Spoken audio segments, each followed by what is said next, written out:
아마 요거 여러분들 굉장히 많이 기다리시거나 재밌어 하실 내용입니다. 자, 기다려봐. 조만간 연예인 사건이 터질 거야. 예, 박유천 성폭행 사건에 묻힌 3대 뉴스에 대해서 살펴보도록 하겠습니다. 이게 저희가 박유천 그 연예인 사건을 지금 다루려고 하는 것이 아니고요. 예, 그래서 그거는 간단하게 설명만 드리고요. 그것과 관련돼서 좀 묻혔던 사건들에 대해서 좀 논의를 해보려고 합니다. 예, 기자님 간단하게만 좀 설명을 해주시죠. 그 연예인 사건. 일단 뭐 연예인들 사건들이 많이 일어났죠. 이제 때가 되면 하나씩 터진다라는 뭐 음모론이 제기되기도 하는데 예. 보통 이제 뭐 대부분이 열애를 한다라든가 네. 아니면 또 음주 단속 걸리거나 한 예. 거 또는 뭐 마약 심지어는 네. 마약이나 뭐 도박 같은 거. 예. 근데 이번 건 박유천 씨 건과 같은 네. 것처럼 이제 성폭행 사건들 같은 예. 게 때가 되면 터지긴 했는데 예. 근데 이번엔 좀 다르긴 했죠. 그러니까 네네. 어쨌건 나왔던 네. 것들은 이제 성폭행이 연관이 되면 한 여성과 또는 뭐 이런 것들이 나오는데 이분 같은 경우에는 지속적으로 계속 제기가 되면서 4분까지 지금은 네. 고소가 된 걸로 알고 네. 있고 네. 그것 때문에 이제 평소 되게 이미지와 다르게 이런 일이 벌어졌다 해서 좀 지금 현재 큰 이슈가 되고 있긴 하죠. 네네네. 변호사님 어떻게 생각하세요? 이런 뉴스 나오는 게 연예인 뉴스가 진짜 그런 거 아니야? 라는 생각하세요? 들어요 가끔. 좀 가끔 들 때가 있죠. 타이밍이 네. 너무 그 우연이라고 하기에는 좀 그런 게 있죠. 자타공이님이 의견 주셨는데 6월 14일 정부가 공공기관 기능 조정을 위해서 전기, 가스 등 일부를 단계적으로 민영화하겠다고 시사했는데 왜 박유천 기사가 도배된 거냐. 굉장히 공감 가는 얘기예요. 저는 박유천이 누군지는 알아요. 근데 그분이 저한테 중요한 사람 절대 아니거든요.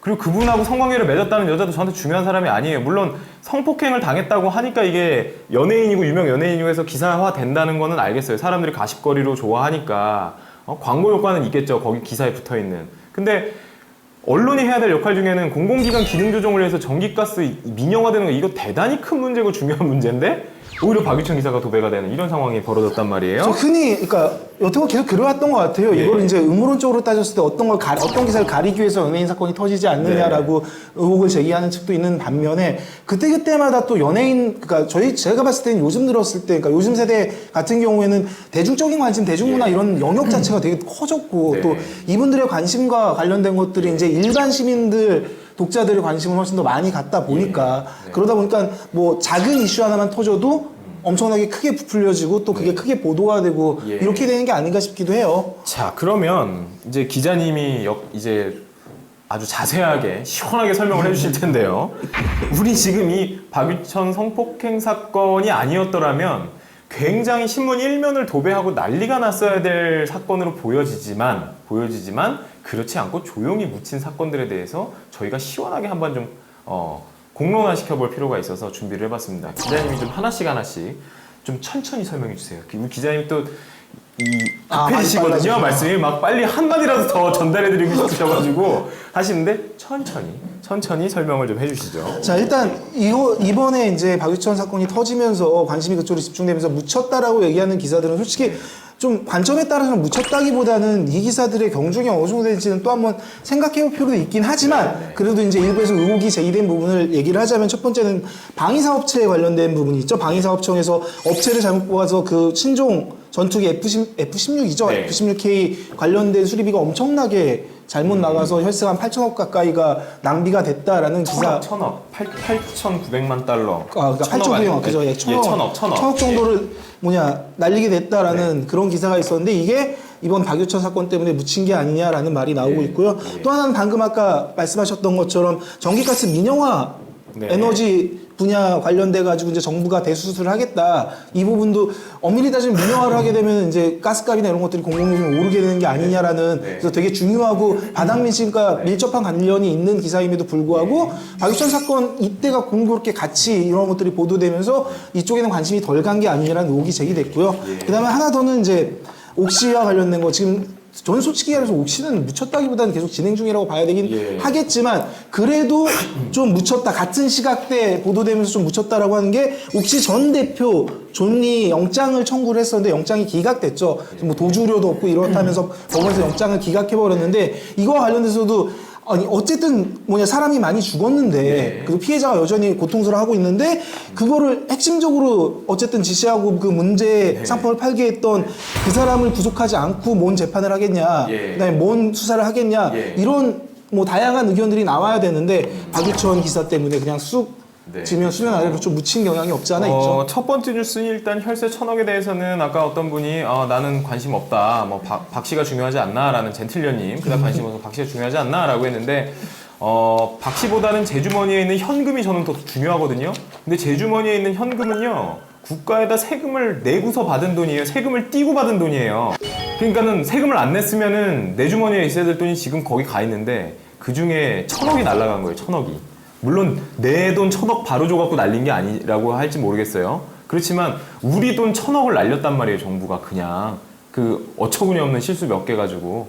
근데 그게 더 큰 문제 아닌가요? 1,000억이면? 다른 데는 뭐 100억, 뭐 내지는 몇 억만 횡령하거나 남의 돈 갖고 장난치면 구속되고 생 난리를 치는데 우리 국민들 돈 1,000억인데요. 예, 내 돈 1,000억이 아니라서 그렇다고 생각하시면 안 된다고 생각을 하고요.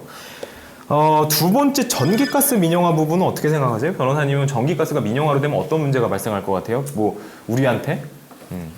일단은 서비스 질이 막연히 좋아질 것 같지는 않아요.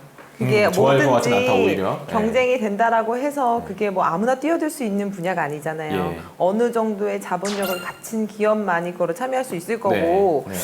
결국에 뭐 진행이 될 텐데 과연 뭐 국가에서 해야 될 부담을 결국 이렇게 떠넘기는 꼴이 되지 않을까. 그리고 사기업이면은 지금처럼 뭐 세금이나 이런 보전되는 게 아니라 예. 정말 시장 경제 논리로 갈 텐데 그렇기 때문에 당연히 금액도 올라갈 것 같고 네. 이런 거에서 문제가 생겼을 때 국가처럼 이렇게 보상을 받을 수 있을지도. 네. 기자님은 어떻게 생각해요? 전기가스 민영화. 지금 변호사님 말씀하신 게 예. 다 맞는 것 같아요. 그러니까 일단 이것들이 왜 애초에 공기업으로 또는 국가가 주도적으로 이런 것들을 해야 되는지 뭐 기관 산업들 네. 대부분은 다 그렇게 네. 하고 있는데 네. 왜 그랬는지를 살펴보면 되겠죠. 일단 이것들은 없으면 안 되잖아요. 예를 들면 지금 전기나 가스 같은 경우에 만약에 뭐 가격이 너무 비싸져 버린다거나 이렇게 된다라면은 어떻게 해요? 제가 봤을 때 웬만한 산업들 다 망하게 예. 된다거나 아니면 또 일반 시민들은 뭐 진짜 아무것도 못한 상황이 될 거죠. 그래서 어쨌든 정부에 돈이 좀 들어가서 뭐 외부적으로 수입 원자재가 상승한다 하더라도 가격을 좀 일정 수준 안정화시킬 수 있는데 만약에 이걸 자유경쟁으로 풀었을 때 초반에는 경쟁하느라고 가격을 좀 싸게 나갈 수는 있기는 하겠지만 나중에 어차피 아까 변호사님 송 변호사님도 말씀하신 것처럼 대기업들처럼 큰 기업들 몇 개만 살아남게 될 거고 그렇게 살아남게 되면 그때부터는 이제 얘네가 독점하거나 아니면 얘네들이 서로 담합해버리고 이렇게 해서 가격이 올라가 버리면 그때는 이제 뭐 지금보다는 상상 초래할 수 없을 정도로 높은 가격에 가스나 전기를 사용할 수 있는 그런 좀 재앙 아닌 재앙이 닥칠 수도 있기 때문에 아무리 봐도 이건 뭐 누굴 위해서 이걸 민영화 시키겠다 얘기하는 건지 알 수 없는 부분이 있죠. 그 옥시 사건 아시죠? 가습기 살균제로 인해 사람들이 많이 죽었는데 그 건 관련해 가지고 지금 거기 대표를 구속을 시켜 수사를 하겠다라는 검찰의 의지를 확 꺾어버린 사건이 있었어요. 물론 법원 입장에서는 니들이 법을 뭘 알아? 내가 봤을 때는 구속 영장을 기각시킬 사유가 있었어. 구속영장 기각을 어떻게 할까요? 변호사님이 좀 설명해 주세요. 실질적으로 보면 실현 네. 가능성 여부를 저희는 본다라고 하거든요. 근데 저는 진짜 이해가 안 돼요, 이거는. 이건 진짜 이해가 안 되는 게 정말 주거불분명, 도주 우려, 증거인멸 이 세 가지 중에 하나라도 걸리면은 구속영장이 나갈 수 있어요. 판사의 재량에 따라서. 근데 제가 봤을 때 증거인멸 이거는 뭐 100% 아닌가요? 이미 거의? 시도를 했던 사람들이잖아요. 이게. 이미 다 했죠. 뭐 이미 아니라. 그래서 기각됐나? 증거 인멸하는데 심지어 범행도 더 부인해. 이상 인멸을 할 증거가 아니, 없다. 부인하는 애가 증거 인멸할 건 너무 당연한 건데. 그런 상황인데도 기각이 됐다는 게 저는 좀 이해가 안 됩니다. 물론 여기 이 판사님 입장에서 어떻게 받아들이실지 뭐 모르겠지만 판사 입장에서는 기각 사유가 있긴 했었는데 이제 뭐 기각했냐 안 했냐 그 부분에 뭐 핵심을 맞춰서 생각해 보자라는 얘기가 사기 뭐 아니라 2천만 원만 넘어가도 사기죄로 구속시키는 마당에 그거 형 제 말이. 입증 안 돼도 지금 2천만 원만 돼도 제 말이 사람이 그거예요. 구속돼요. 실무에서 오다 보면 되게 경미한 죄인데도 불구하고 구속 막 시키거든요. 근데 이건 지금 어. 사기도 내가 볼 때 이건 거의 반 사기잖아요. 몰랐을까요 이거 진짜? 근데 그 부분 73명이 죽기까지 했어. 살인. 아, 근데 엄청나게 많이 구속영장이 죽었죠. 기각됐어. 그러니까 영장이 기각됐다라는 거 좀 아셔야 된다라는 얘기죠. 지금 네. 저희가 하는 네. 얘기는 기각됐는데 이것 때문에 문제가 생길 수 있는 부분이 어떤 부분이 또 하나가 있냐면 이 사람 영장 기각되면서 뭐 이 옥시를 이끌었던 뭐 다른 사람들, 다른 전 대표들 거라부 제인 전 대표나 외국인 임원들과 관련돼서는 아예 부를 여지조차 또는 네. 처벌할 여지조차 없어졌다. 이런 부분이 좀 저희가 더 관심 있게 봐야 될 그렇죠. 부분인 것 같긴 한데 묻혔죠. 땡초치키님이 롯데는 박유천한테 절해야 된다는 얘기가 나와요. 맞죠. 이 얘기도 맞는 말씀이세요. 예, 이 얘기 하려고 그랬거든. 뭐 우리 뉴스들 중에 지금 세월호 철근 400톤 수색 작업, 뭐 롯데 비자금 문제 이거 롯데 비자금 엄청 크게 터졌거든요 지금. 대박이네. 기자분들 완전 5분 대기조로 계속 그 롯데 건 관련된 걸로 이제 하고는 계시는데. 하루에도 한 서너 개씩 기사가 나오고 있어요. 근데 국민들은 롯데보단 박유천이 야 4번째 나왔댄다. 걔 무슨 성격이 어떻대더라. 막 이런 거에만 지금 관심을 갖게끔 또 가는 부분도 없지 않아 있는 것 같습니다. 자, 이게 과거에 지금 물타기 수법이라고 보통 우리가 치부를 하는데 물론 이게 음모론일 수도 있고요. 그러니까 우연일 수도 있어요. 근데 우리가 봤을 때 우연이라고 하기에는 너무 필연적으로 터지는 그런 매치가 되는 건들이 있었거든요. 그 기자님 한번 그거 좀 설명 좀 해주시죠. 그 과거에 연예인 스캔들이나 뭐 각종 이슈로 중요 사건인데도 물타기나 이렇게 묻히게끔 만들었던 그런 것들. 대표적인 예로 이제 뭐 식스센스 이후에 최고의 반전이다라고 얘기한 게 서태지하고 이지아가 이혼 소송설. 이건 되게 예. 컸었죠 그때. 예. 뭐 전혀 모르고 있다 이 둘이 사귀고 뭐 결혼 뭐 이혼하고 뭐 어쩌고 저쩌고 뭐 여러 가지 얘기가 나왔었는데 당시에 BBK 관련된 그러니까 전 이명박 대통령 네. 관련된 BBK 기사 때문에 이게 전 사회적 이슈가 돼 있는데 이 기사로 물타기한 게 아니냐, 네, 완전히 그렇죠. 묻힌 게 아니냐, 뭐 이런 얘기가 있었고 네. 또 그 외에도 박봄이라는 그 가수 있었죠. 네, 그래서 뭐 예, 그래서 저쪽. 마약 네. 수사 관련돼서 아니 전혀 YG. 아주 옛날에 그냥 뭐 네. 진짜 마약 밀매를 했던 뭐 마약을 한 게 아닌데 옛날 일이 갑자기 툭 튀어나왔어요. 근데 당시에는 뭐가 있었냐면 세월호 사건이 있었죠. 그래서 이것도 세월호 사건을 묻기 위해서 관심을 쏠리게끔 하려고 한 게 아니었냐 네. 이런 얘기가 네. 나왔고 뭐 그 외에도 뭐 박시우 스캔들 때는 뭐 박근혜 정부 공약 변경 네. 때랑 맞물렸다. 그다음 김용만 도박 혐의 때는 뭐 김학의 전 차관이 사퇴하는 일 발생했었을 때 이걸 막기 위한 거였다. 뭐 그 외에도 뭐 연예인 도박 리스트 뭐 또는 뭐 연예인 성매매 리스트는 철도 민영화 같은 것들 막기 위해서 네.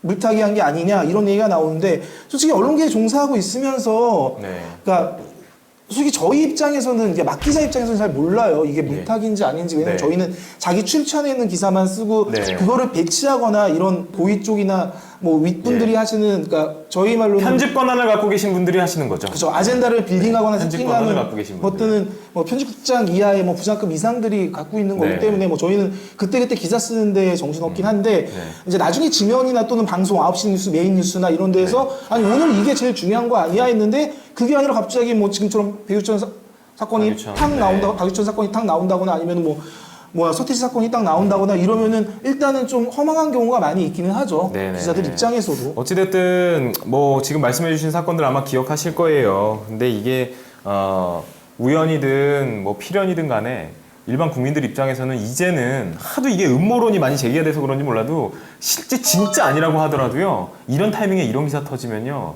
이제 좀 이 화가 치밀어 오르는 경향이 있어요. 아 얘네는 또 뭐 있나 보다.